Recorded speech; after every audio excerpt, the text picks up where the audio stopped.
मेरे प्यारे देशवासियों, नमस्कार। आप सब लॉकडाउन में इस मन की बात को सुन रहे हैं। इस मन की बात के लिए आने वाले सुझाव, फोन कॉल की संख्या सामान्य रूप से कई गुना ज्यादा है। कई सारे विषयों को अपने अंदर समेट आपकी यह मन की बातें मेरे तक पहुंची हैं। मैंने कोशिश की है कि इनको ज्यादा से ज्यादा पढ़ पाऊं, सुन पाऊं। आपकी बातों से कई ऐसे पहलू जानने को मिले हैं जिन पर इस आपाधापी में ध्यान ही नहीं जाता है।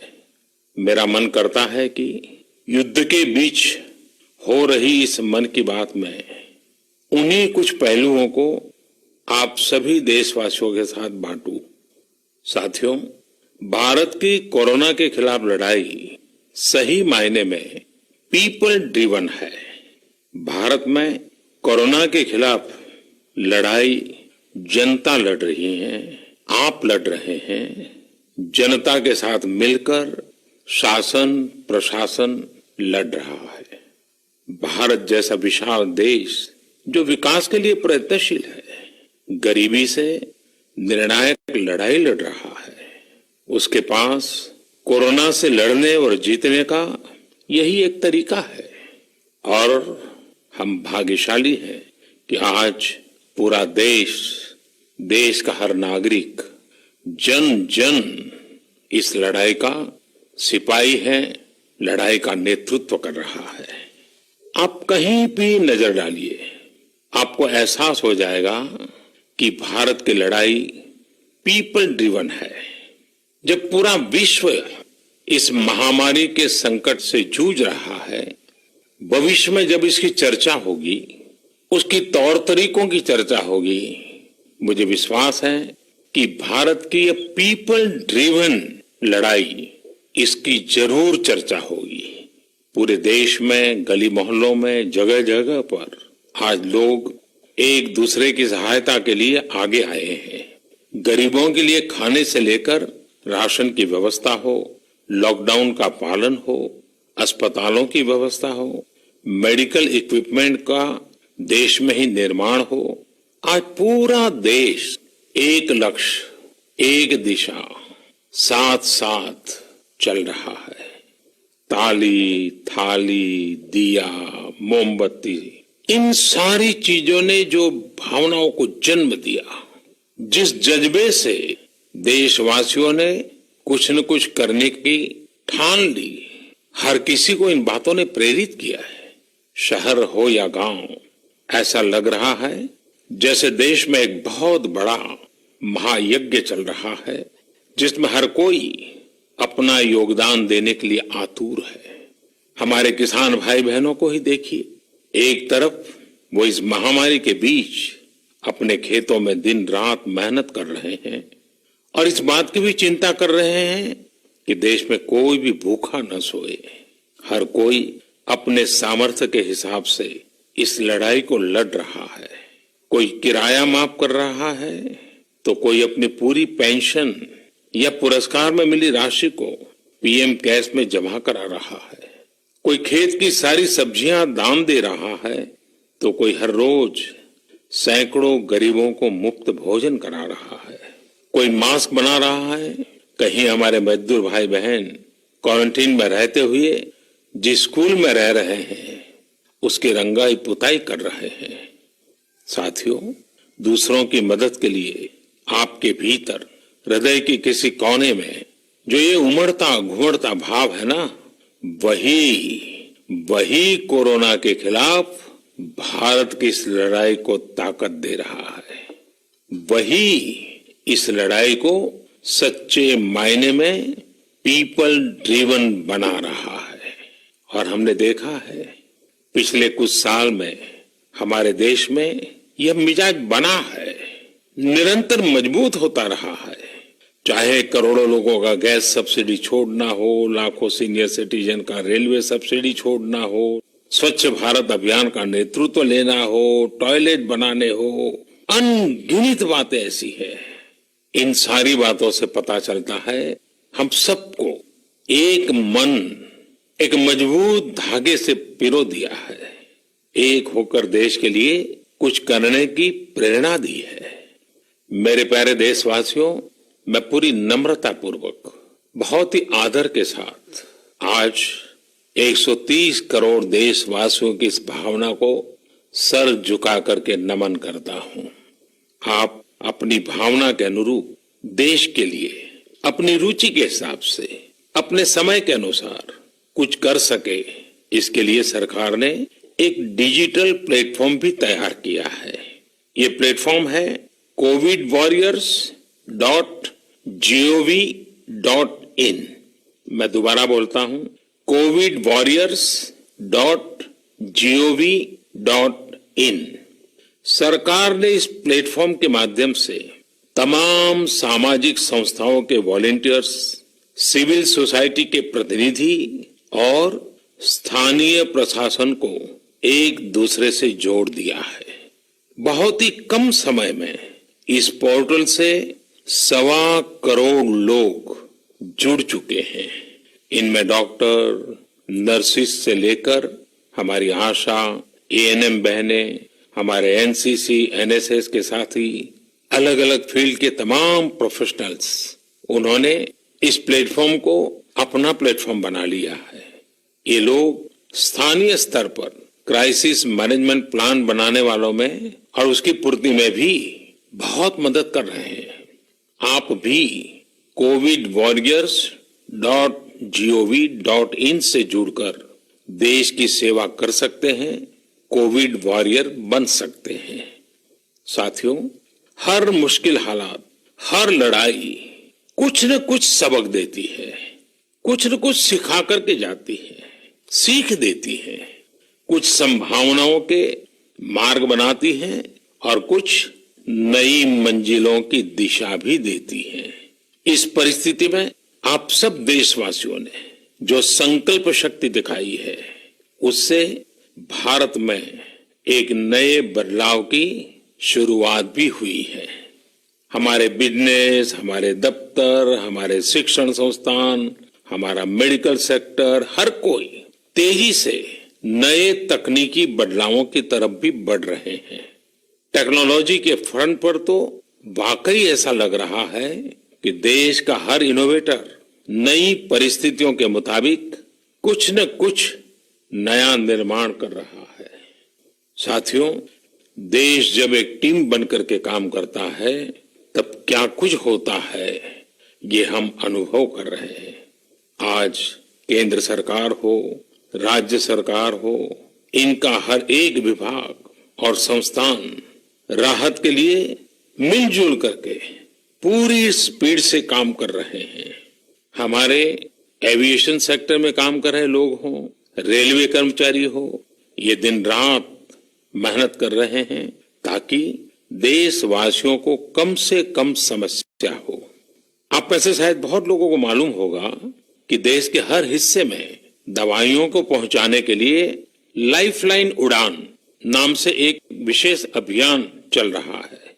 हमारे इन साथियों ने इतने कम समय में देश के भीतर ही 3 लाख किलोमीटर की हवाई उड़ान भरी है और 500 टन से अधिक मेडिकल सामग्री देश के कोने कोने में आप तक पहुंचाया है। इसी तरह रेलवे के साथ ही लॉकडाउन में भी लगातार मेहनत कर रहे हैं ताकि देश के आम लोगों को जरूरी वस्तुओं की कमी न हो। इस काम के लिए भारतीय रेलवे करीब करीब 60 से अधिक रेल मार्ग पर 100 से भी ज्यादा पार्सल ट्रेन चला रही है।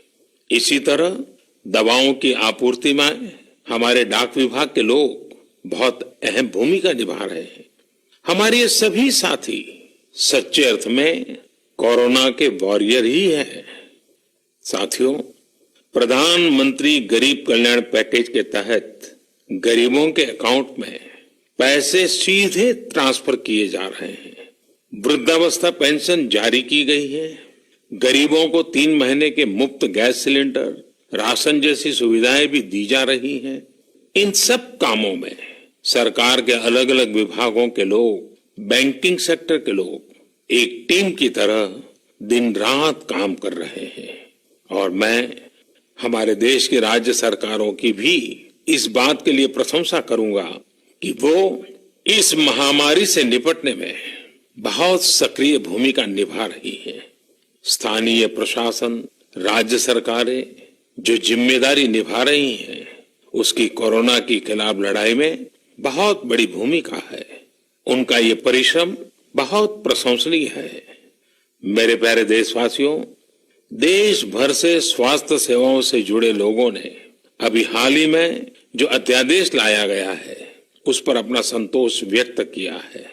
इस अध्यादेश में कोरोना वॉरियर्स के साथ हिंसा, उत्पीड़न और उन्हें किसी रूप में चोट पहुंचाने वालों के खिलाफ बेहद सख्त सजा का प्रावधान किया गया है। हमारे doctor, nurses, paramedical staff, community health workers और ऐसे सभी लोग जो देश को कोरोना मुक्त बनाने में दिन रात जुटे हुए हैं, उनकी रक्षा करने के लिए ये कदम बहुत जरूरी था। मेरे प्यारे देशवासियों, हम सब अनुभव कर रहे हैं कि महामारी के खिलाफ इस लड़ाई के दौरान हमें अपने जीवन को, समाज को, हमारे आसपास हो रही घटनाओं को एक फ्रेश नजरिए से देखने का अवसर भी मिला है। समाज के नजरिए में भी व्यापक बदलाव आया है। आज अपने जीवन से जुड़े हर व्यक्ति की अहमियत का हमें आभास हो रहा है।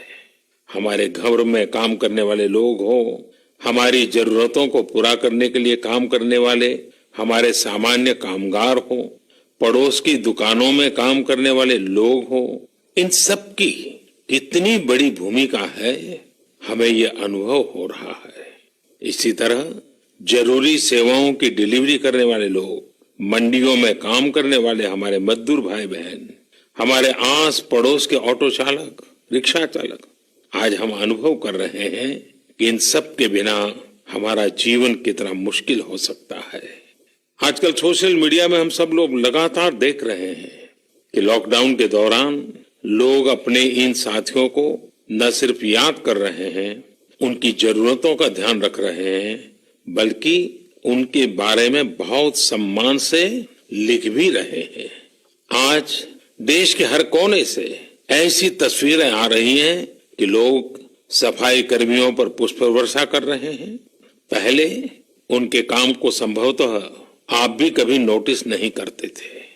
डॉक्टर हो, सफाई कर्मी हो, अन्य सेवा करने वाले लोग हो, इतना ही नहीं, हमारी पुलिस व्यवस्था को लेकर भी आम लोगों के सोच में काफी बदलाव हुआ है। पहले पुलिस के विषय में सोचते ही नकारात्मकता के सिवाय हमें कुछ नजर नहीं आता था। हमारे पुलिसकर्मी आज गरीबों, जरूरतमंदों को खाना पहुंचा रहे हैं, दवा पहुंचा रहे हैं। जिस तरह से हर मदद के लिए पुलिस सामने आ रही है, इससे पुलिसिंग का मानवीय और संवेदनशील पक्ष हमारे सामने उभर करके आया है, हमारे मन को झकझोर दिया है, हमारे दिल को छू लिया है। एक ऐसा अवसर है जिसमें आम लोग पुलिस से भावात्मक तरीके से जुड़ रहे हैं। हमारे पुलिस कर्मियों ने इसे जनता की सेवा के एक अवसर के रूप में लिया है और मुझे पूरा विश्वास है इन घटनाओं से आने वाले समय में सच्चे अर्थ में बहुत ही सकारात्मक बदलाव आ सकता है और हम सब ने इस सकारात्मकता को कभी भी नकारात्मकता के रंग से रंगना नहीं है। साथियों, हम अक्सर सुनते हैं प्रकृति, विकृति और संस्कृति।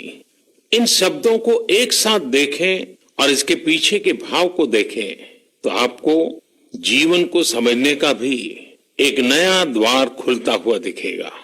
अगर मानव प्रकृति की चर्चा करें तो ये मेरा है, मैं इसका उपयोग करता हूं। इसको और इस भावना को बहुत स्वाभाविक माना जाता है, किसी को इसमें कोई ऐतराज नहीं होता। इसे हम प्रकृति कह सकते हैं। लेकिन जो मेरा नहीं है, जिस पर मेरा हक नहीं है, उसे मैं दूसरे से छीन लेता हूं, उसे छीनकर उपयोग में लाता हूं तो हम इसे विकृति कह सकते हैं। इन दोनों से परे, प्रकृति और विकृति से ऊपर जब कोई संस्कारित मन सोचता है या व्यवहार करता है तो हमें संस्कृति नजर आती है। जब कोई अपने हक की चीज, अपनी मेहनत से कमाई चीज, अपने लिए जरूरी चीज कम हो या अधिक, इसकी परवाह किए बिना किसी व्यक्ति की जरूरत को देखते हुए खुद की चिंता छोड़कर अपने हक के हिस्से को बांट करके किसी दूसरे की जरूरत पूरी करता है, वही तो संस्कृति है। साथियों, जब कसौटी का काल होता है तब इन गुणों का परीक्षण होता है। आपने पिछले दिनों देखा होगा कि भारत ने अपने संस्कारों के अनुरूप, हमारी सोच के अनुरूप, हमारी संस्कृति का निर्वहन करते हुए कुछ फैसले लिए। संकट की इस घड़ी में दुनिया के लिए भी, समृद्ध देशों के लिए भी दवाइयों का संकट बहुत ज्यादा रहा है। एक ऐसा समय है कि अगर भारत दुनिया को दवाइयां न भी दे तो कोई भारत को दोषी नहीं मानता। हर देश समझ रहा है कि भारत के लिए भी उसकी प्राथमिकता अपने नागरिकों का जीवन बचाना है। लेकिन साथियों, भारत ने प्रकृति विकृति की सोच से परे होकर फैसला लिया। भारत ने अपनी संस्कृति के अनुरूप फैसला लिया। हमने भारत की आवश्यकताओं के लिए जो करना था उसका प्रयास तो बढ़ाया ही, लेकिन दुनिया भर से आ रही मानवता की रक्षा की पुकार पर भी पूरा ध्यान दिया। हमने विश्व के हर जरूरतमंद तक दवाइयों को पहुंचाने का बीड़ा उठाया और मानवता के इस काम को करके दिखाया। आज जब मेरी अनेक देशों के राष्ट्राध्यक्षों से फोन पर बात होती है तो भारत की जनता का आभार जरूर व्यक्त करते हैं। जब वो लोग कहते हैं thank you India, thank you people of India, तो देश के लिए गर्व और बढ़ जाता है। इसी तरह इस समय दुनिया भर में भारत के आयुर्वेद और योग के महत्व को भी लोग बड़े विशिष्ट भाव से देख रहे हैं। सोशल मीडिया पर देखिए, हर तरफ इम्यूनिटी बढ़ाने के लिए किस तरह से भारत के आयुर्वेद और योग की चर्चा हो रही है। कोरोना की दृष्टि से आयुष मंत्रालय ने इम्यूनिटी बढ़ाने के लिए जो प्रोटोकॉल दिया था, मुझे विश्वास है कि आप लोग इसका प्रयोग जरूर कर रहे होंगे। गर्म पानी, काढ़ा और जो अन्य दिशा निर्देश आयुष मंत्रालय ने जारी किए हैं वो आप अपनी दिनचर्या में शामिल करेंगे तो आपको बहुत लाभ होगा। साथियों, वैसे ये दुर्भाग्य रहा है कि कई बार हम अपनी ही शक्तियां और समृद्ध परंपराओं को पहचानने से इनकार कर देते हैं। लेकिन जब विश्व का कोई दूसरा देश एविडेंस बेस्ड रिसर्च के आधार पर वही बात करता है, हमारी फॉर्मूला हमें सिखाता है, तो हम उसे हाथों हाथ ले लेते हैं। संभवतः इसके पीछे एक बहुत बड़ा कारण सैकड़ों वर्षों की हमारी गुलामी का कालखंड रहा है। इस वजह से कभी कभी हमें अपनी ही शक्ति पर विश्वास नहीं होता है, हमारा आत्मविश्वास कम नजर आता है। इसलिए हम अपने देश की अच्छी बातों को, हमारे पारंपरिक सिद्धांतों को एविडेंस बेस्ड रिसर्च के आधार पर आगे बढ़ाने के बजाय उसे छोड़ देते हैं, उसे हीन समझने लगते हैं। भारत की युवा पीढ़ी को अब इस चुनौती को स्वीकार करना होगा। जैसे विश्व ने योग को सहज स्वीकार किया है, वैसे ही हजारों वर्षों पुराने हमारे आयुर्वेद के सिद्धांतों को भी विश्व अवश्य स्वीकार करेगा। हाँ, इसके लिए युवा पीढ़ी को संकल्प लेना होगा और दुनिया जिस भाषा में समझती है उस वैज्ञानिक भाषा में हमें समझाना होगा, कुछ करके दिखाना होगा। साथियों, वैसे कोविड-19 के कारण कई सकारात्मक बदलाव हमारे काम करने के तरीके, हमारी जीवन शैली और हमारी आदतों में भी स्वाभाविक रूप से अपनी जगह बना रहे हैं। आपने सबने भी महसूस किया होगा इस संकट ने कैसे अलग अलग विषयों पर हमारी समझ और हमारी चेतना को जागरूक किया है। जो असर हमें अपने आसपास देखने को मिल रहे हैं, इनमें सबसे पहला है मास्क पहनना और अपने चेहरे को ढककर रखना। कोरोना की वजह से बदलते हुए हालात में मास्क भी हमारे जीवन का हिस्सा बन रहा है। वैसे हमें इसकी भी आदत कभी नहीं रही कि हमारे आसपास के बहुत सारे लोग मास्क में दिखे, लेकिन अब हो यही रहा है। हाँ, इसका ये मतलब नहीं है कि जो मास्क लगाते हैं वे सभी बीमार हैं। और जब मैं मास्क की बात करता हूं तो मुझे एक पुरानी बात याद आती है। आप सबको भी याद होगा, एक जमाना था कि हमारे देश के कई ऐसे इलाके ऐसे होते थे कि वहां अगर कोई नागरिक फल खरीदता हुआ दिखता था तो आस पड़ोस के लोग उसको जरूर पूछते थे, क्या घर में कोई बीमार है? यानी फल मतलब बीमारी में ही खाया जाता है, ऐसी एक धारणा बनी हुई थी। हालांकि समय बदला और ये धारणा भी बदली। वैसे ही मास्क को लेकर भी धारणा अब बदलने वाली ही है। आप देखिएगा, मास्क अब सभ्य समाज का प्रतीक बन जाएगा। अगर बीमारी से खुद को बचना है और दूसरों को भी बचाना है तो आपको मास्क लगाना पड़ेगा। और मेरा तो सिंपल सुझाव रहता है, गमछा मुंह ढकना है। साथियों, हमारे समाज में एक और बड़ी जागरूकता ये आई है कि अब सभी लोग ये समझ रहे हैं कि सार्वजनिक स्थानों पर थूकने के क्या नुकसान हो सकते हैं। यहां वहां कहीं पर भी थूक देना गलत आदतों का हिस्सा बना हुआ था। ये स्वच्छता और स्वास्थ्य को गंभीर चुनौती